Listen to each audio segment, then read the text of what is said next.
Every single day we come on here, we break down what teams do well, what they don't do well. But what about the individual players? I have 3 players I want to highlight today, 2 of which deserve to be in the award conversation, and the other is the future of his university.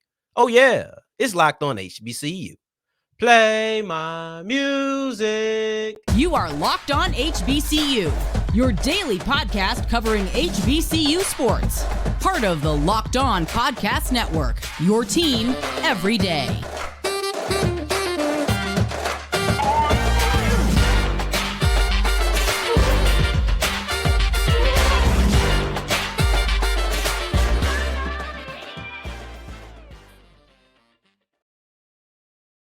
On family, welcome back to another episode of the Locked On HBCU podcast, your number one daily one-stop shop for everything HBCU athletics, Monday through Friday, part of the Locked On Podcast Network, your team every day. And I, of course, am Darian Gray, aka the Mouth of the South, Texas Southern alum and former TSU Herald Sports editor and current contributing writer at USA Today's Saints Wire. I appreciate you for making this your first listen of the day every day, going on this journey with me. But remember, just because the mic cuts off does not mean that the journey is over. It just means it's time to follow me on Twitter at South Exclusives. Starts with an S and ends with an S. Today's episode is brought to you by Gametime. Download the Gametime app and use the code LOCKEDONCollege to get $20 off your first purchase. Like I said in the cold open, this is all about the individual. This is all about the players, right? So we're going to wrap it up with Jawarn Howell, who is the future for South Carolina State if they handle things properly. Before that, we're looking at another running back, Ladarius Owens from Texas Southern, because he deserves to be in the Offensive Player of the Year for the SWAC conversation. But prior to any of that, because we're kind of working it down, we went last, we're going to go with the school. In the middle, we're looking at the conference. But when it comes to Terrell Allen, the defensive lineman for Tennessee State, I'm looking national. I'm looking at Buck Buchanan because to me, in the last 3 weeks, Terrell Allen has moved his way into the lead for the Buck Buchanan Award. And I know we still have 3 games left. He still has a couple of things that he needs to do. But I almost feel as if this story has been overshadowed for a couple of reasons that I will get to at the end, because I feel like if I say it first, then I'm also doing what I'm accusing people of, and that's overshadowing. That being said, I am still guilty of one of the things that I'll express. And as we stand here today, Brother Allen is the leader in the nation, not just HBCU ball, not just the OVC. I mean, all of FCS football. Terrell Allen is the leader in sacks and the leader in tackles for a loss. He has a pretty decent lead on both of those. So even with 3 games left in the season, he should end the year ranked pretty highly, if not number one. And he's really placed himself in the forefront of the Buck Buchanan Award conversation. And for those who don't know, that's the Defensive Player of the Year for FCS football on a national level. But he's placed himself in the forefront of these conversations because of what he's been able to do in the last 3 weeks. We're going to work with the previous week and just keep working back, right? So last week against Lindenwood, he has 6.5 tackles for a loss, 4.5 sacks. Against Lincoln, California, the week before, he had 4 tackles for a loss, and he's had 4 sacks. The week before that, he had 4 tackles for a loss, and he had 2 sacks against Norfolk State. This is a man who, over the last 3 weeks, has been on a tear, and this previous week against Lindenwood just wasn't fair. These are Madden-type numbers. 6.5 tackles for a loss and 4.5 sacks in a game.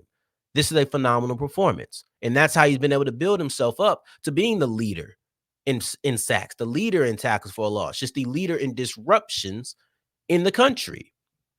And let's compare, because I think that this is fair.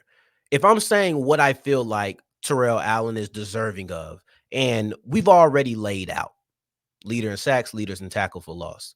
But beyond that, how does he stack up to other Buck Buchanan Award winners? So I'm going to look for over the last 2 years. You look at Zeke Vandenberg, last year's Buck Buchanan Award winner was Zeke Vandenberg, and he had 100 tackles, 21 tackles for a loss, 14 sacks, and 2 forced fumbles.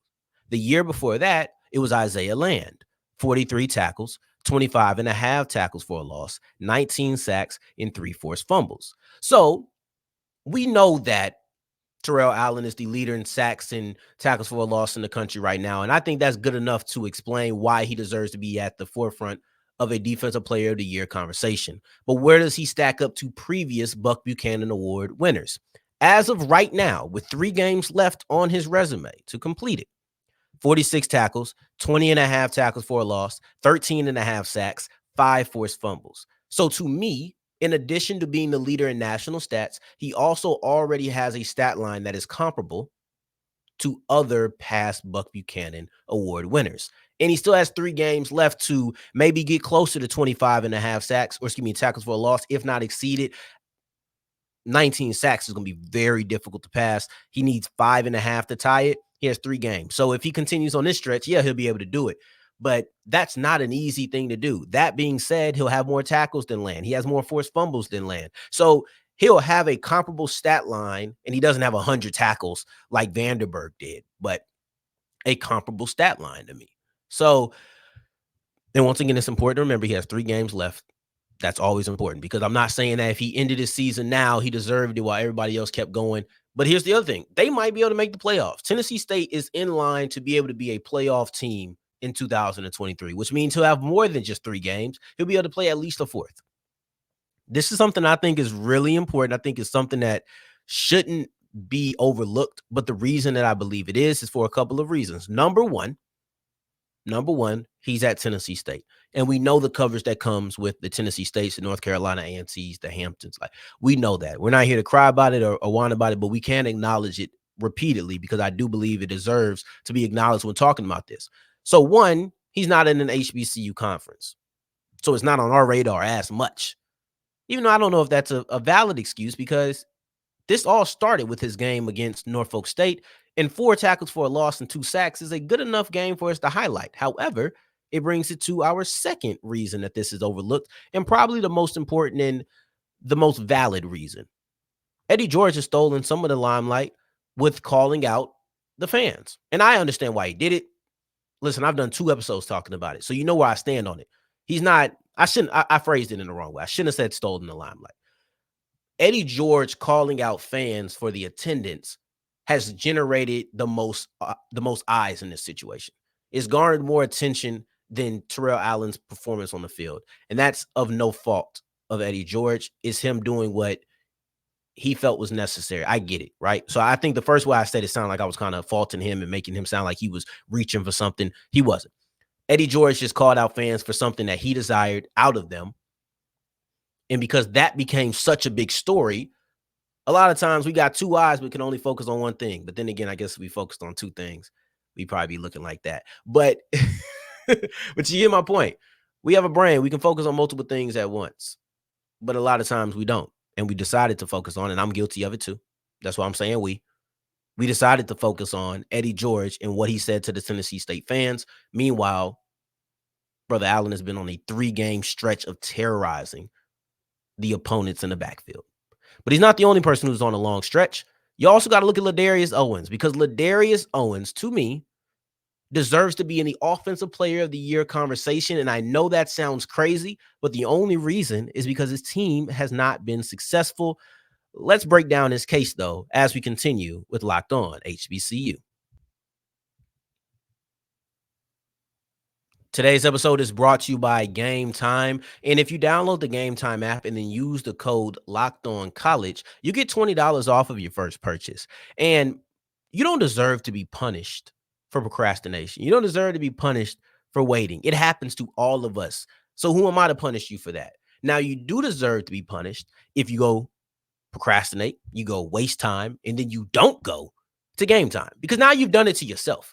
You're bringing this upon yourself. Go to Gametime and use that app, whatever it is, a concert, a sporting event, a comedy show, whatever you at the theater, it has everything on there. Any event in your local area, because they're going to get you the best price. They're so confident that they can't be topped, that they're willing to say, if you find a better price on a seat in the same row in the same section, we'll give you 110% back on the difference. That's how confident they are that they have the best prices out there. Go ahead and challenge them on it. Go to Gametime. Look for some in your local area. See if you want to go. Purchase yourself a ticket, and you won't find a better price. I bet you that. So go to the Gametime or download the Gametime app. and use the code LOCKEDONCollege, and you'll get $20 off your first purchase. As we continue rolling on today's episode of Locked on HBCU, I appreciate you for making this your first listen of the day every day. And remember, on Fridays, we have our college football kickoff live show. It's a live show, but if you're not able to catch it at the moment, you'll be able to come back to it later on in the day or as the week goes on, whatever, either on the podcast page or on the YouTube page, because it's going to be housed on Locked on HBCU no matter what. Here's my thing is sometimes I'm a little bit hesitant to speak on Texas Southern matters because I know that people are waiting to catch me in this gotcha moment of he's being biased. He's doing that. Like people, I feel like people want to get you in that. When you speak about everybody, but you have a clear allegiance. I mean, come on. It's a flag behind me of Texas Southern. I'm not trying to hide anything. So sometimes I'm a little bit hesitant to speak on my squad. But this has to be said. Ladarius Owens is currently on an offensive player of the year type of stretch. And I'd even take it one step further. If Ladarius Owens wasn't on Texas Southern right now with their current record, not only would he be in the conversation, he might be the leader in the conversation. If he was in a team that was fighting for the SWAC West right now, we might be saying Ladarius Owens is an offensive player of the year type of guy. Because let's look at what he's been able to do over the last month. Actually, let's look at what he's been able to do in the last 2 weeks specifically, then expand it. He went against FAMU. I saw this with my own eyes. He went against FAMU and tore them up in the first half. They were able to find some answers for him, and there was a couple of situations in which he was no longer able to be effective because of down and distance, but that was the number one rush defense in the SWAC, and he ran for 138 yards in them. Previous to that, FAMU hadn't allowed a team to run for 127 or more than 127. That's cool. They go down to number 2. Southern rises up to number 1, but that ain't last long. Congratulations, FAMU, on your SWAC East championship. And now also congratulations on being the number 1 rush defense yet again, because Ladarius Owens went against Southern and he ran for 244 yards. These are the 2 top rush defenses in the conference.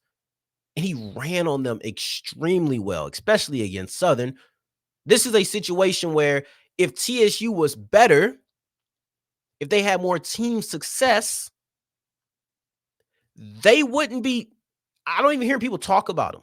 I don't even hear people talk about Ladarius Owens. And I remember sitting in my room on, I believe it was either Thursday or Friday before the Southern game. And I said, please let Ladarius Owens have another monster game, because it's my fault that I didn't speak about him glowingly after FAMU beat Texas Southern. I should have highlighted that, because that was the biggest bright spot on the team. And it's been a pattern.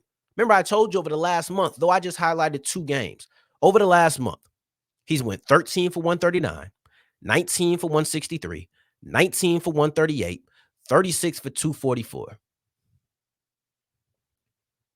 That's multiple games where he's averaged, multiple games where he's averaged.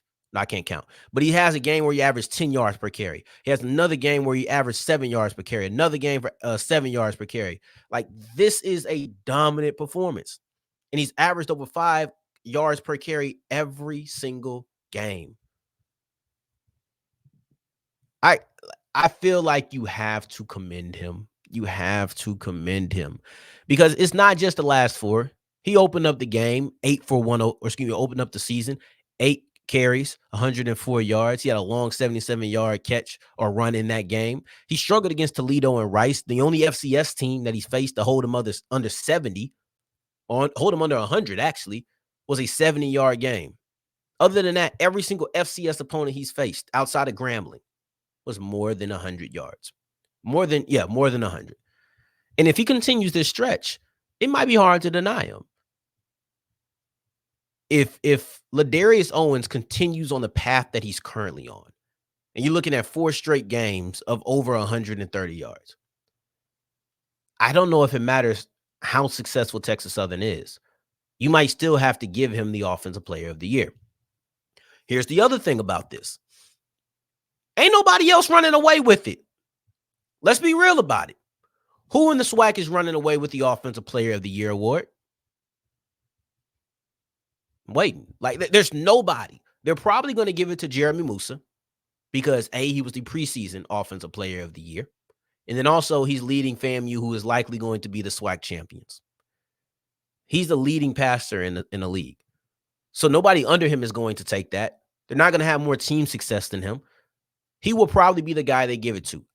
But he's a guy who people have complained about all year. And listen, I'm not as bottomed out on the Jeremy Musa hype train. To me, he is a solid quarterback. I understand he is not a great quarterback, but I think he is a solid quarterback. I think you can win with him. I don't even want to use these type of terminology. I think that he is a championship level quarterback in the SWAC. And I think he's a championship level quarterback on a Celebration Bowl level as well. But he hasn't always played up to his potential all year long. Multiple times he hasn't played up to his potential. There's no quarterback underneath him. So him, as far as quarterbacks go, don't throw any wide receivers towards me. I like Keyshawn Johnson. That passing game is anemic. It is. And he has less than 600 yards right now. Meanwhile, Owens is bumping up against 1,000. At the running back spot, I thought it was going to be Irv Mulligan. I think that he would have had the perfect blend of success and also team success. But now, where we stand today, Irv Mulligan, he's missed a game, and he's averaging 20 less yards per game than Ladarius Owens. So it brings me all the way back to the beginning, and it's the reason I can say this with confidence. Texas Southern's team success is the reason that Ladarius Owens is not in the Offensive Player of the Year conversation, and I don't even think that's fair. He's done too much. The pool is not deep enough for us not to be speaking about him. It just isn't. I don't think you can name 5 players, and if you can't put it in the comments, I don't think you can name 5 players with a better Offensive Player of the Year resume than Ladarius Owens. Look at what he's been able to do, specifically in the last 2 games, rushing for over 130 yards against the 2 best rush defenses in the conference. His resume is stacked. The team's resume isn't.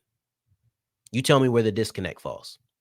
Now, as we move forward, we got one more player to highlight, and we're sticking in the running back wheelhouse. And there's multiple running backs in this wheelhouse that we're speaking about out there at South Carolina State. But one of them, that's the future. And that's Jawarn Howell. Let's look at why I consider him that and the only things that could trip that up for SC State as we continue with Locked On HBCU.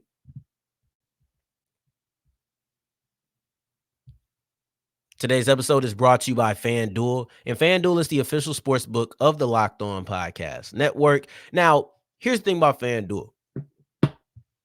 All you got to do is put down $5. If you're new to this, put down $5. You get $200 back in bonus bets. It's the simplest thing you could do. It's one of the least risky things you could do, and I'm a very risk-averse person, so I think I'm the proper guy to be telling you about that. But for me, FanDuel is easy money. If you don't win, you get your money back, but then you get to try it again. And if you want to put some money down on the Saints, you want to put some money down on the Pelicans, even though my Pels didn't win, my Saints did. I knew it wasn't going to be able to have both of them, but it is what it is, right? But overall, put down your team on the NFL, the NBA, the MLB, the World Series going on. My Rangers won another game last night, so we here, we cooking. Just go to FanDuel.com/lockedon. No matter what your sport, no matter what your player, it doesn't matter. Go to FanDuel.com/lockedon and make every moment more. As we're wrapping up today's episode of Locked On HBCU, I appreciate you for making this your first listen of the day, every day, making it all the way to segment 3. And I thank you 2 times for that. Now, we've looked at Terrell Allen on a national landscape. We've looked at Ladarius Owens on a conference landscape. But now let's boil it down even further. Jawarn Howell is the future of South Carolina State, in a future that is kind of murky. South Carolina State, as we stand, is about to go through some major changes. They're about to go through some major changes over this offseason. But there should be one constant if done right. If done right, there should be one player who is still there no matter what, and that is Jawarn Howell. So I told you that this is Players Day. But I do have to mention that he is sharing the backfield with some other guys. And you're looking at Josh Shaw, Tyler Smith, and Casey Fields. And I'm going to say the same. I'm going to quote Jay Walker. They got good guys in that backfield. But Howell's the one.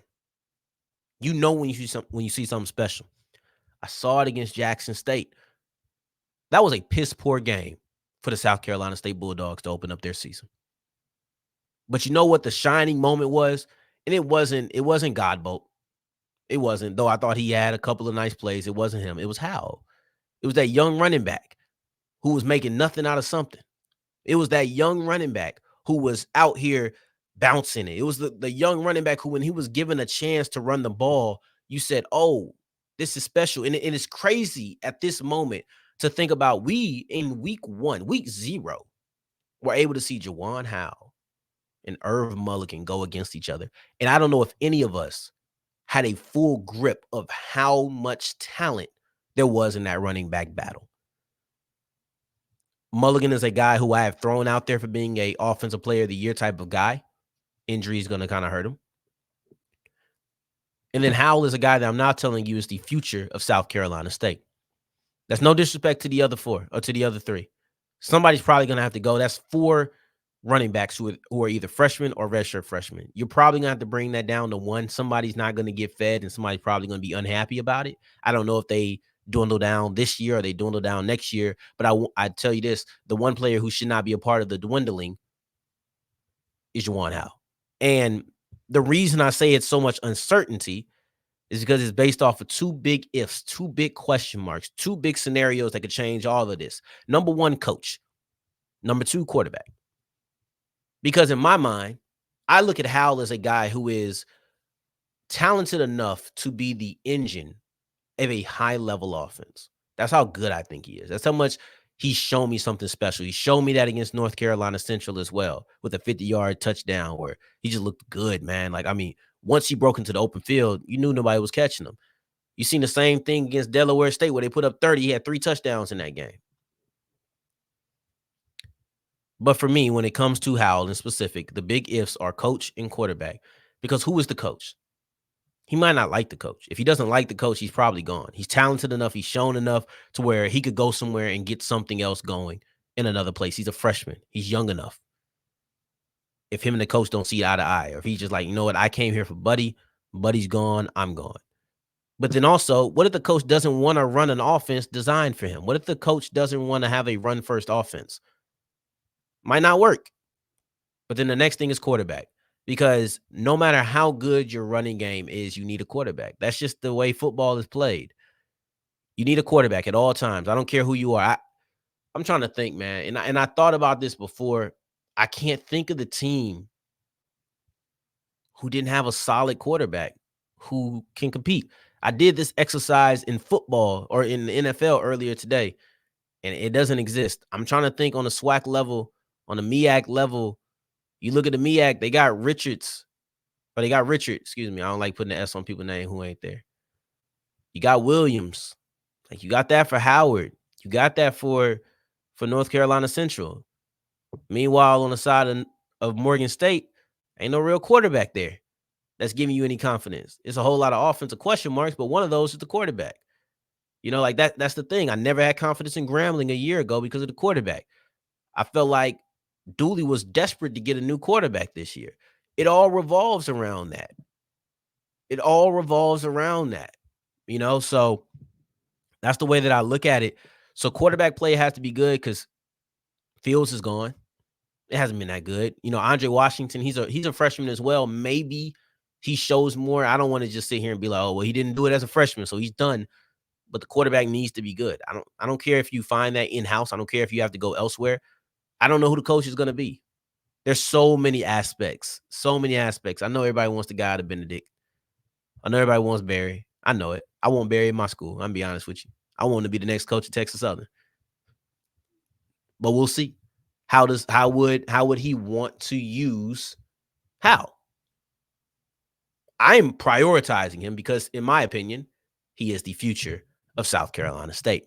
And I appreciate you because without you, there is no future for me on this show. So I appreciate you for that, making this your first listen of the day, every day. And remember, on tomorrow's episode, we'll be back.